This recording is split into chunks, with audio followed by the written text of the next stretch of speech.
Okay, so we are recording. Okay, And we're thank you, live. Caitlin. Yeah, Yep. thanks, Caitlin. Okay, if you're listening to the glorious sound of my voice, we're waiting just a few minutes before we officially start the meeting of the Newburyport Historical Commission for December 16th, 2021. We're waiting for at least one more commissioner. We expect 2 more to join us shortly. So if you're an attendee or going to be a presenter, if you'll just bear with us just a moment or two, hopefully they'll be joining shortly. And I see we do have some attendees joining. Yes, Caitlin? Yep, it looks like we have Malcolm in the meeting, so it looks like we have a quorum. Oh, good.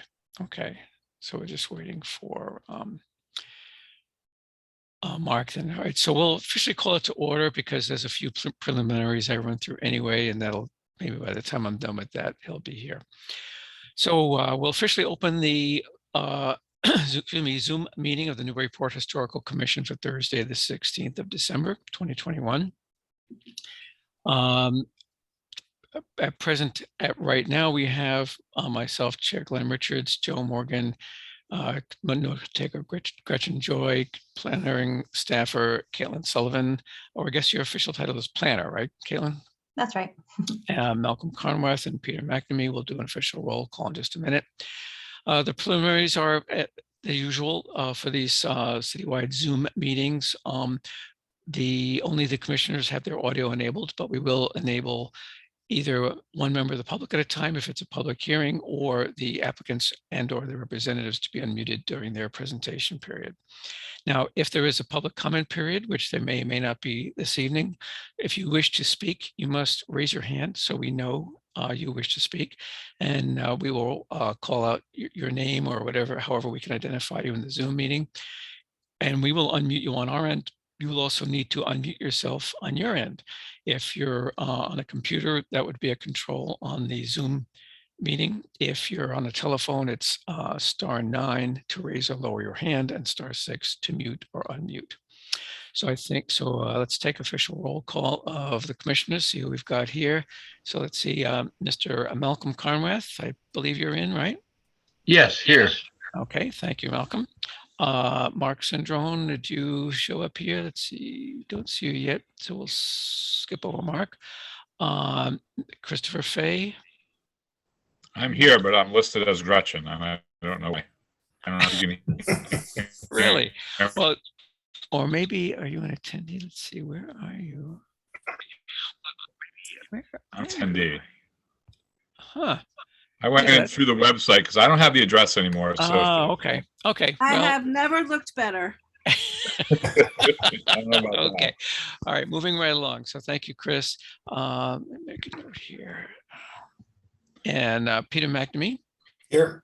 Okay. Thank you, Peter. Joe Morgan. Here. Okay. Thank you. And Chair Glenn Richards is here. So we have that makes 1,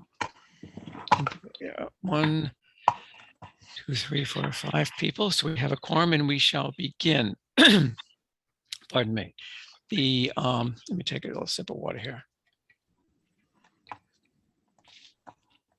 Okay, we have a demo, 2 demo delay applications, new ones. First one, both on Plum Island. The first one is for number 10, 75th Street. It's way out there, reservation terrace land, at least what's land today. Who knows how long it'll be land. I believe this Attorney Mead will be speaking with the architect. So we'll open the floor to you in just a moment. Just wanted to say a few introductory remarks about our options as far as historically significant. We've done this a couple of ways.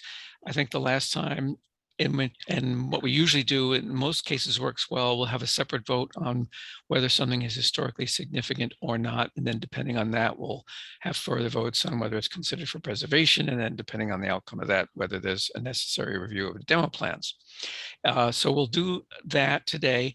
And for the benefit mostly of the commission, I know there's been a lot of questions about this. And so I discussed this with Andy Port and others, and also Jennifer Blanchet, as far as what our options are and the whole, because the way the ordinance is written, it sounds as if a building is 75 or more years old, it's automatically historic.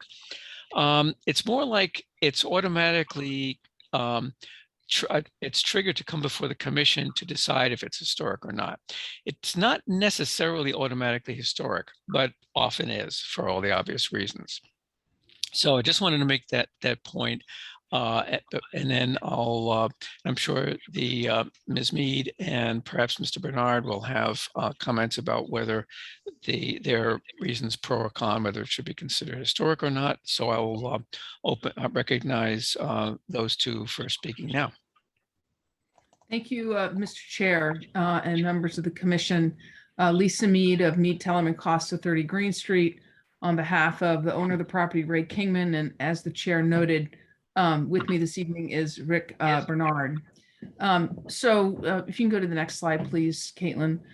We're here to discuss the removal of a structure located at, I'm getting a little feedback. I'm not really sure if that's.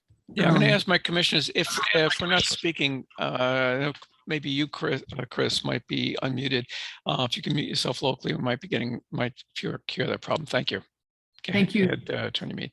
Thank you very much. So the structure was constructed around 1930, according to the assessor's records. It's a 1.5 house located on Plum Island at the end of 75th Street. It's one house away from the actual beach itself in one direction. There's no Form B. It's not listed on district data sheets. The home has undergone a number of revisions over the years. It has most recently, and actually in the last 5 years, received a significant amount of damage from several storms. And as a result, the first floor has been entirely uninhabitable for some time. The most significant amount of sand was also deposited on the easterly side of the property by the most recent storm, which prompted us to have the building inspector go out, excuse me, and take a look at the structure. I provided that email to and review to the commission as part of my filing. And while the building inspector determined there was no immediate threat to public health or safety because of the deteriorated condition, he did note that the first floor is not habitable and there's actually no practical means of servicing it or accessing it. So I'd like to go to the first photograph, please.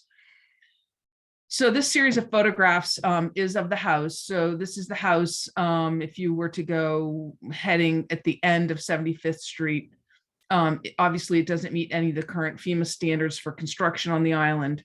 Has had a couple of additions on it and some decks and things of that nature. Next slide, please. Pretty nondescript, no major, no real historical elements to the house.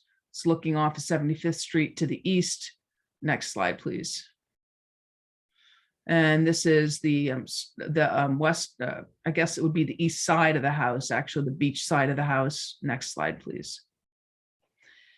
And then this is the back of the house. Next slide, please. And here is the house at the storm. You see the equipment in the foreground that was out there and in case of emergency related to water and sewer, I believe at the time of the storm. Next slide, please. And here's the first floor filling up with sand and water.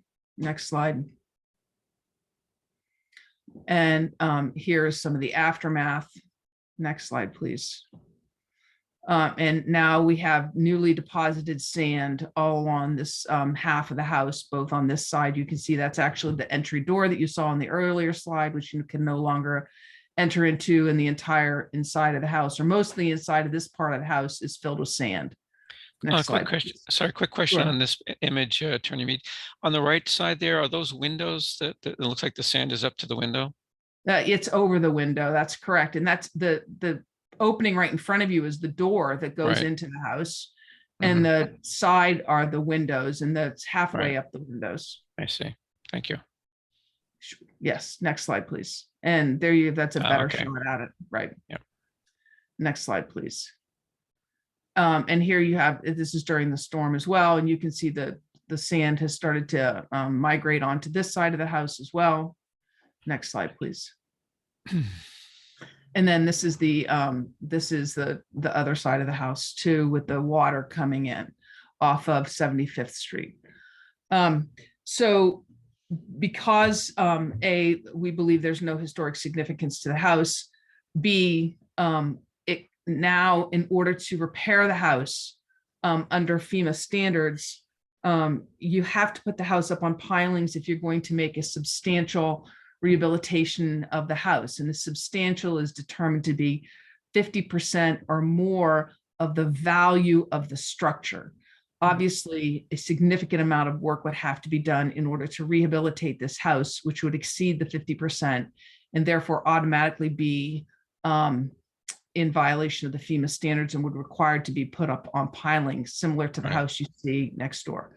Yeah. So with that, we would request that the board make a determination that the house is not historically significant. And if you determine that it is, that it be not preferably preserved. Okay. All right. Thank you, Attorney Mead. Let me just see here real quick. Any questions or comments from my fellow commissioners on this? Okay. I have something. Yeah, go ahead, Malcolm. I think the house is not historically significant, and I think that it's not preferably preserved. Because I'm not challenging him, just asking for your reasons. Well, I think it's in a tough place. There's nothing historically. I have 65 books on American historical architecture, and there's nothing in there that looks like this. I'm sorry. Yeah, I can believe that. Thank you, Malcolm. Okay. Any other comments from the commissioners or questions? All right, I think to Malcolm's comment, I think we've seen many examples of this where what started out as a little cottage or summer house, or some cases barely more than a shack, has been, tweaked over the years, and the island has certainly changed in many ways, and they've become, well, either had to be demoed for $1 million mansions or demoed, period. In any event, would someone like to make a motion as to that it's historically, the motions are the format is to phrase them in the positive. So the motion would be that the structure is historically significant, but of course, if you disagree with that, you would just vote no. Is there such a motion? Make a motion. Mark Chandron. Okay. Hi, Mark. Mark, were you here? I wasn't paying that close attention. Were you here for the whole Yes, I heard discussion of this? Okay, great. Thank you very much. Okay, so that was Mark. Is there a second on that? I seconded. Joe. Okay. Okay, so we'll go to our commissioners here. Sorry, I'm just taking some notes here. Okay, Malcolm Conworth, your vote? Yes. So you're saying it is historically significant? No, I'm saying it's not historically. Right. Okay. The motion was that it is. So you're a no then. It's not historically significant. That is correct. Okay. Mr. Mark Chandron. No. Okay. Mr. Fay. No. Okay. Peter McNamee. No. Okay. Thank you. Joe Morgan. No. Okay. Thank you, Joe. And the chair agrees. So, therefore it's not also a candidate for preservation, and there is not a requirement to review your demo plans. I do see you did provide some. Just out of curiosity, well, I guess, why don't we skip that, because I know people are time sensitive, and people have been critical in the past of taking up time on things that we shouldn't. So I'll skip over that. Speaking of taking up time on various things, Attorney Mead, you also have 4 Plum Street, which, do I understand correctly, is simply a request to continue to the 13th of January? Right. We did request to continue that to the 13th of January after your cancellation last week. Okay. All right. I meant to ask about moving that up, but since you're here for these other ones anyway, I guess it's kind of moot. I doubt there's anyone in case there is any attendee that's here for that for some reason, and there might be. any objection to me moving that up to us to take a vote on that right now? On that continuance? No, I certainly don't have an objection. Yeah. Okay, good. I didn't think so. All right, so what I'm referring to, board, is I'm just slightly moving up this item that would have followed this. It's to continue the application for 4 Plum Street. You might recall that corner house that they were adding on to. They are asking to continue it to 13th of January. Is there a motion to continue without prejudice? This is Peter. I'll make that motion. Okay, So we thank you. continue to the 13th of January without prejudice. Thank you, Peter. Is that seconded? I second Yes. Mark Sandron. Okay, I had two seconds. That's fine, Mark and Malcolm. Okay, Malcolm, your vote on that? What is the voting? What are we voting? What are Oh, we I'm saying sorry. again?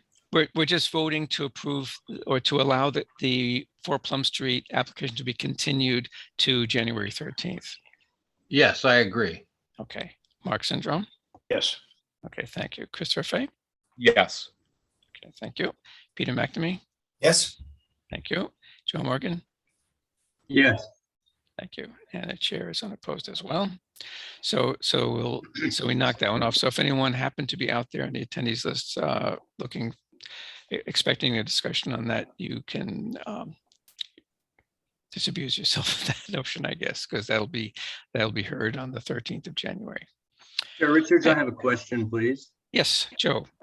Is it possible that the property could be made available for a tour? Could we take a look at it? You're talking about 4 Plum Street? Or Yes, what? that's right. Well, I would have to ask Attorney Mead if she has an answer for that. She may It would need be to after get the back new to us. year. I think we have time after the new year to do that. Only reason why I'm asking is there was some discussion, I think, in October about the demolition scope and the scope of renovations required in order to accommodate the proposed alterations. And I thought it would be good to take a look at it just so that people understand what is entailed. Okay, I'm certainly not opposed. Attorney Mead, is that something that you can address, or would you need to talk to that particular applicant? I can't address that this evening. I certainly wasn't prepared. Obviously, Right. the street, the house is on the street on 2 Right. sides. So, Right. and it's not a large house. So you can go walk by it at any time and view it for sure, because you're right there on the street. So I obviously I can't stop Mhm. anybody from doing that, but Right. I certainly couldn't give permission to look through the house at this time. Okay, well, let me ask you, Joe, do you need to get inside, or is that sufficient? Yeah, I'd like to look inside. I'd I'd like to tour it. Yeah. Attorney Mead, would you be willing to ask the owner if they'd be willing to accommodate that? I can certainly have that conversation. Okay, we would appreciate it very much if you wouldn't mind. And you can get back to Caitlin or anyone in the planning office, and we'll coordinate that. It doesn't have to be within the context of a meeting. But I appreciate your flexibility on that. Yes, thank you. And I can be flexible on my tour date. And if others are interested, they may come just to see the existing structure and what we're talking about. I've looked at it on the outside. I'm curious as to what's going on the inside, though. Okay. I'd like to see that too. Okay. All right. Well, as we just agreed, we'll try to set that up. So Mr. Chair, I don't really want to get into this discussion tonight, but I do have a whole bit of concern about the commission exceeding its authority relative to construction. Structure. But, I understand that. And the fact that your purview ends on the outside wall. So right. Yep, I understand. Yeah, and we'll work on our end clarifying that, make sure everyone on the commission understands what the scope is of that. So not to fear. Okay, thanks, Joe. Now back to 23 Overlook Street, which is kind of on the end of 70th Street, I believe, also on Plum Island, in kind of in the same neighborhood as the one we were just talking about on 75th Street. And are you alone on this one, Attorney Mead, or anyone with you? I am. When we changed the date, Eileen Graff is the architect and she was not able to be here this evening. So I'm going to give it a whirl for her. Okay.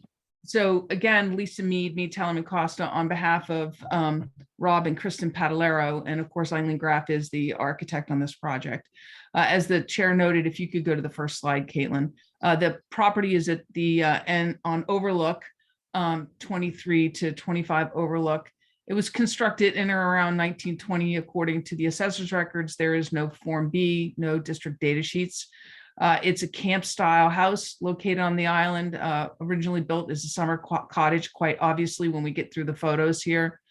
The existing structure does not meet any of the current FEMA standards or Conservation Commission standards. And just to give you an idea, if we were to improve this structure by more than 50% of the value of the structure, which is $27,300, according to the assessor's records, we would have to put it up on pilings. And when you see it, you will see that it needs a lot more work than essentially $14,000. So in many parts of the house, the ceiling height is below acceptable standards. The ceiling height in the kitchen above the sink is 5'6". The ceiling height in the bathroom is 6'2". The building code requires 6'8". The framing sits on sand and not footings. Wood framing is on the sand and not the footings. And as a result of that, there's a slope of 6 inches over 16 feet inside the house. The original structure is difficult to determine. According to Eileen, they assume the kitchen or the dining area, which is the space that has the sloping floors. We think that's the kitchen, was the original part of the house. There's no historic or period details in the house. The windows are all vinyl replacements, and the overall building height of the house is 8 feet 9 inches. So if we can go to the next slide. So here's the house. This is a view from the street and driveway. And the next slide, please. And the one of the ends in the next slide. And here's the back part of the house. There's a shower behind there in the next slide. You can kind of get an idea of how tall the house is. So that's a 6-foot fence, right? Next slide, please. There's the back. So this is a later addition on the back side. And we'll do some inside photos. Certainly being dwarfed by some of its newer neighbors. Right. But it is 8 feet 6 inches too. So right. It doesn't take a lot to dwarf it. Even the fence dwarfs it. All right. So here's inside. You can see some of the inside work here. Next slide, please. And here's the kitchen. And yes, you can see the slope over that. Right. Next slide, please. And here's the bathroom. And next slide. And here's one of the bedrooms. And next slide. And this is the living room area, which was also later added. So given the general condition of the structure and the fact that there are no period details of note, along with the changes which has occurred over time, we request the commission determine the structure not historically significant and allow the demolition permit to issue. Okay.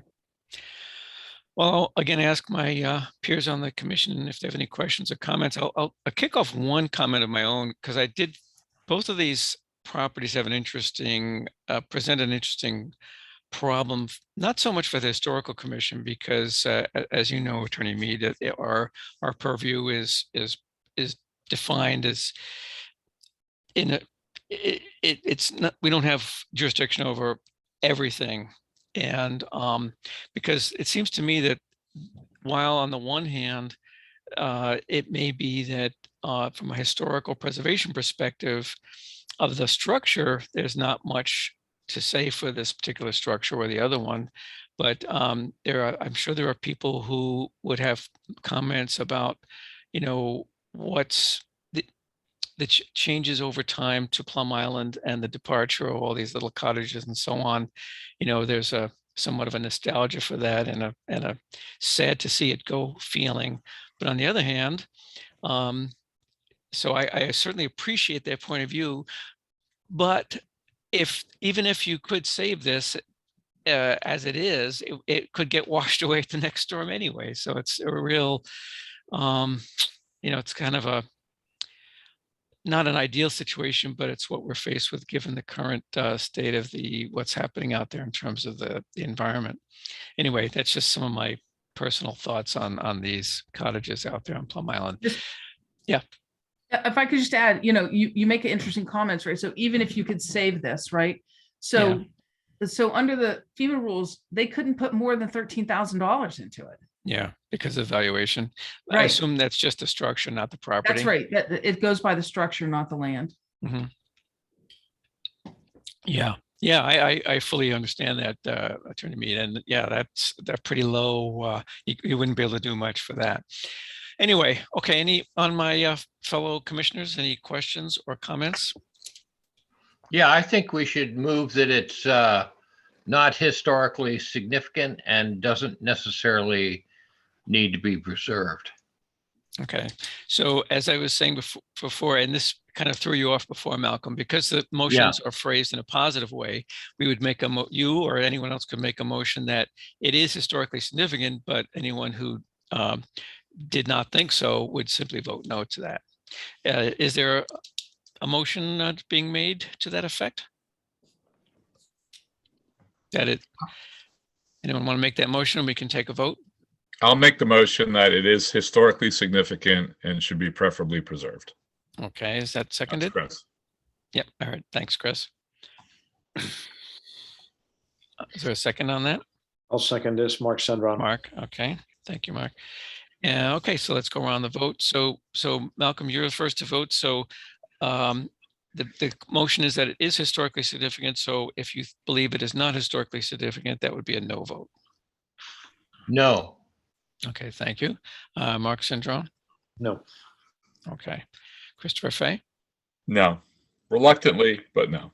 Yeah, I get it, Chris. Yeah. Peter McNamee. No. Joe Morgan. No. Okay, thank you. And the chair, like Mr. Fay, reluctantly agrees. So Attorney Mead, the applicant at least has leapt that particular hurdle. So I'm sure you probably have other approvals and things you need to get through, I would imagine anyway. So I guess it's onward to the next battle for your applicant. You are the first stop on the trail to approval. So thank you very much. Okay. And y'all have a good week. All right. Thank you. And again, thanks for your flexibility on the Plum Street visit. Thank you. All right. Okay. So there's not much left to tonight's agenda. So looks like we'll have another fairly pleasantly short meeting. There was some correspondence. I hope you had a chance to look at those. There wasn't anything that specifically called for an action on the part of the commission, although I do have one comment on one of them. 3 of the letters were simply about the proposed settlement for the Institution for Savings expansion.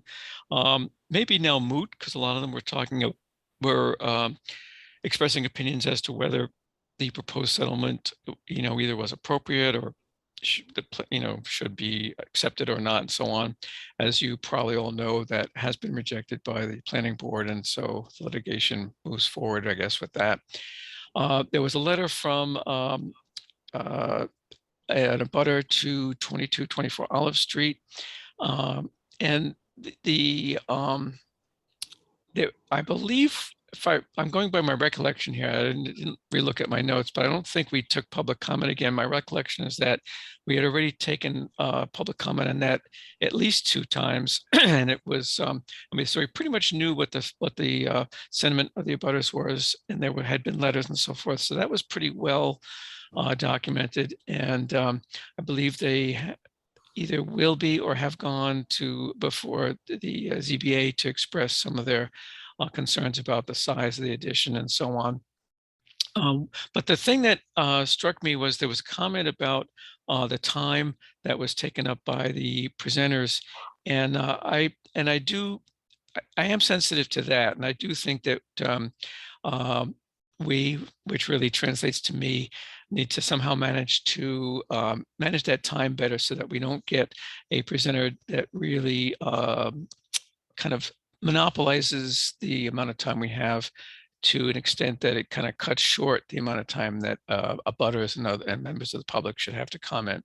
So just wanted to make note that I do appreciate that thought, and we'll try to improve on that in the future. So did you all hopefully have a chance to look at the minutes from 10/28, and that's October 28th and December 9th? Thank you for Gretchen. There was a slight amendment to the first version of the ones from the October meeting. So thank you for turning that around, Gretchen. I think what we can do is vote on those at the same time.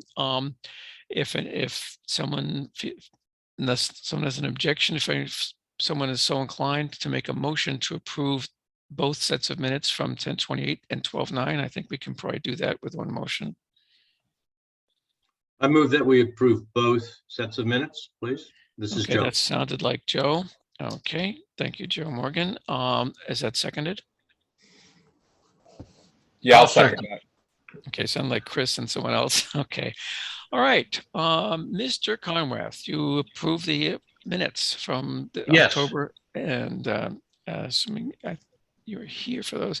Now, not everyone, actually, you weren't here for the 12/9, so maybe we shouldn't do them together. All right, well, I blew that one, didn't I? I think we'll have to do them separately because a lot of you weren't here for 12/9. Right, so let's take, the chair will take the liberty of modifying this. We'll take 10/28 first. So Malcolm, I'll take your approval vote on that. And Mark, I believe you were here for that, right? Yes. October 20th, okay, you approve the minutes. Yes. Okay, Chris Fay? Yes. Okay, Peter McNamee? Yes. Okay, and Joe? Yes. Okay, and the chair is a yes. We'll do a separate vote on the ones, hang on, gotta get the right keys here, for the December 9th, because that was kind of a, not everyone was here. I believe it was myself, Mr. Morgan, I should look at my minutes. Who was who was here that day? So I don't have to go call up my notes from that day again. On the 9th, Yes, the 9th of December. I was there. Okay, so that's Peter. I was there. Thanks. Is that Mark? Yep. Okay, so we got Mark and Peter. Chris, I don't think you were here. That was last And- week. Oh, no, I'm sorry. I was absent. I was absent. I was here last week, if that's what we're talking about. Yeah. But yes, we're talking That about was last nice, week. right? Okay, so Chris was here. And were you here, Joe? Yes, sir, I was. Okay, so those are the voting people. Okay, it was the chair, Joe Morgan, Peter McNamee, and Christopher Fay. So Chris, do you approve the minutes from that meeting a week ago? Yes. Okay. As lengthy as they were, huh? Peter McNamee? Yes. Okay, Joe Morgan? Yes. Okay, and the chair is also in approval. Thank you, Gretchen, for that job on those. Updates from the chair are very brief. It's mainly a reminder that come January, we will have a vote, probably the second meeting in January, to elect the chair and vice chair. Right now, the vice chair seat is vacant. So I hope someone will come forward and volunteer to take that position. It's not particularly strenuous. And I should explain that Patricia, who held that chair most recently, she did a lot of work, not so much because she was required to as vice chair, but just because she was extremely dedicated to doing that job. And she was doing a lot of that even when she was not vice chair. So I don't want you to be scared off by that. The main role of the vice chair is to just kind of stay in the loop with any with both the agenda, the planning office. Like usually I have the vice chair attend our brief planning sessions, which we have usually typically the day before, where we go over the agenda, make sure if there's any questions, we can sort everything out. And that's about it. And if I can't make a meeting for some reason, I'll have the vice chair run the meeting in my absence. So it's, you know, it's not that big a deal, and I hope someone will volunteer to throw their hat into the proverbial ring for that. Okay, and while I'm on the subject of that, my appreciation to Mr. Morgan, who has stepped forward and volunteered to be the representative from the Historical Commission to the Community Preservation Committee. And so I believe that is that nomination is in the process of being approved by the City Council. So so thank you very much, Joe, for doing that, and appreciate it very much. So unless someone has anything else, we can have a motion to adjourn if someone is so inclined. Chair Richards, this is Caitlin. Yes. Andy, Oh, Porter, yeah. do you have a couple updates? Did you want to include that as part of the official meeting, Andy, your discussion of the windows? Yeah, the quick question I had, and I spoke to Caitlin about this earlier today, and I think I mentioned it maybe to Glenn or maybe Caitlin did, but the journal just was that there was an ad-op in the paper referencing the black framing of windows, you know, the framing around the divided lights. And there was some concern about that being inappropriate in the historic areas of the city. So I thought it would be appropriate just because, you know, well, I haven't heard dramatic concern about it. I do think it's important as we think about any design guidelines or standards and things like that, how much of a concern one thing or another is in terms of historic preservation and compatibility of you know, new installations that might be in the historic area. So if there is a concern about that, it's just helpful to us to know that as we think about whether or not there be additional guidelines in the zoning. So. Yeah. Yes, thank you, Andy.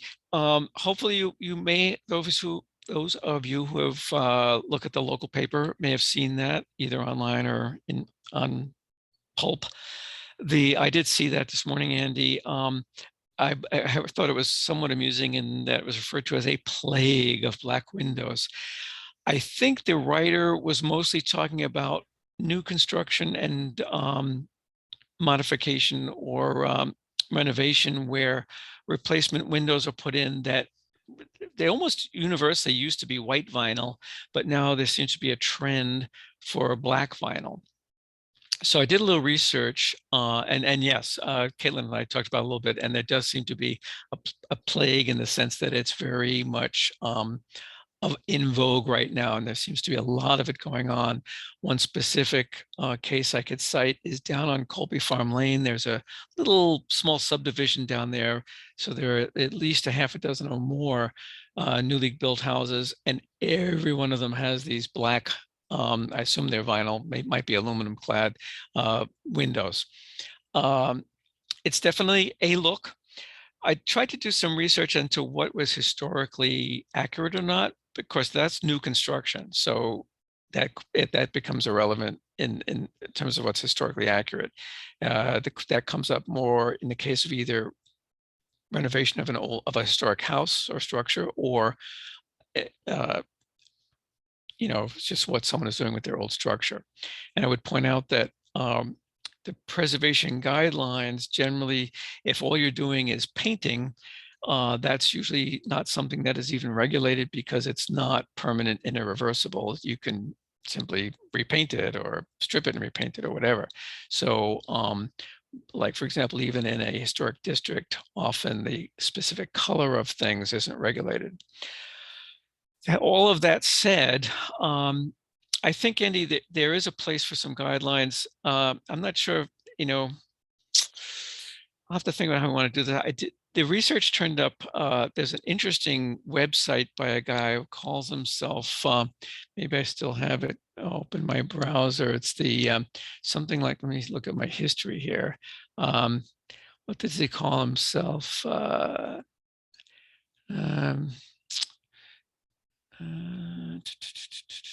Well, he's got an interesting old house guy, he calls himself, right? It's just called The Old House Guy. And he's got a very interesting website, very, how should I say it? It very much reflects his personality. And he's got a lot of examples of, you know, do's and don'ts, good and bad in terms of design with a historical preservation thing in mind. And I often get frustrated because it's hard to find things that go back earlier than the Victorian era. He does do some of that, but but most sites seem to pick up somewhere in the, in the early to mid 19th century.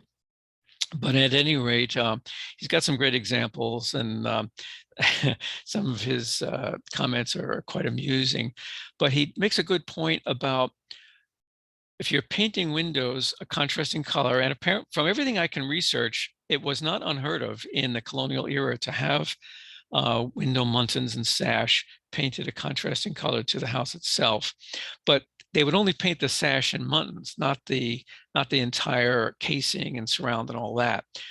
And when you get, and that's the problem with these new windows like over in Colby Farm Lane, is that it's not just the sash, it's the sash plus the casing and maybe even the trim as well. So you've got this, especially if it's like a light colored, even a white house, then you've got this stark black, maybe shiny black even, windows. It's a kind of an eye-jarring contrast. So I can understand why the writer of the letter was a little upset about it. But at any rate, yeah, anyway, I'd happy to hear, what you guys think of this particular thing. If anyone's seen that letter and has any thoughts to share on whether you think the Historical Commission should wade into that with, if not offering our own perspective, maybe just pointing to whatever guidelines, either from the Secretary of the Interior or other respected historical consultant type sites, might have to say about that. Chair, that's a great Yeah. comment to the fact that, irrespective of whether something is a regulation, just guidelines, and when we're talking to folks about projects, just, to be able to provide guidance, through the Historic Commission as our primary board for things like that. So, and, to the point you just raised, certain contexts that may be appropriate, but to the point you made, when it's a stark difference, if you will, and we can let people know that that's something that might be of concern, even if it's not a standard that's required. Yeah. And any thoughts from the commissioners? I'll make a pessimistic comment about this. I think the cat's totally out of the bag. The horse has left the farm, the barn, and I think we're way behind on that. It's a trend, and as you pointed out, Glenn, unfortunately, a lot of people are using this type of window. So I don't know that we can have a lot of impact on all this. Yeah. Mark, have you seen it on old houses? I've seen it so far. I've mostly seen it on new construction, but there's this little voice in the back of my head that the guy who's redeveloping 30 Winter Street, which is an old historic house and a structure we wanted preserved and all that, I thought he said he had a buyer lined up who wanted black replacement windows. So that's a red flag there, I suppose. I can't say that I've seen any old houses with it, but. Right. All right. Now, I have seen old houses with muntins and sash painted black on High Street, beautiful old federal period houses and so on. Not many, but I know there were a couple. And apparently it's like back in the day, it wasn't unheard of. The theory being that they wanted to, from the outside, kind of play down the, not make the muntins so visually obvious. They didn't want the muntins to be a big design statement, so to speak. So by painting them a darker color, they would kind of, and the interior would typically be dark. So they kind of receded a bit visually. Anyway, dark green was another common one, particularly, but typically that came a bit later than the 18th century. Yeah, thanks, Mark. And you're right. It's, I think we all recognize it's a trend. Let me give this is just from this morning, Andy. Let me give that some thought, and I'll be happy to, share with you anything I can come up with that might be something that we can offer in terms of generic advice that we can offer people who own older houses, just to help them avoid doing something that they might later regret in terms of, or at least let them know that, hey, this isn't historically accurate, or it is, just so at least they're making an informed decision. Thank you, Chair. Yeah, and Yeah. that's helpful. And obviously it wasn't necessarily need to put members on the fly and sort of feedback on a particular issue, but it's definitely helpful to us. And it's helpful to just discuss these things periodically as the new issue arises. So all that is very helpful. Thank you. Okay, yeah, I'll make a note Andy, to follow up on that. Okay, anything else before we take a motion to adjourn?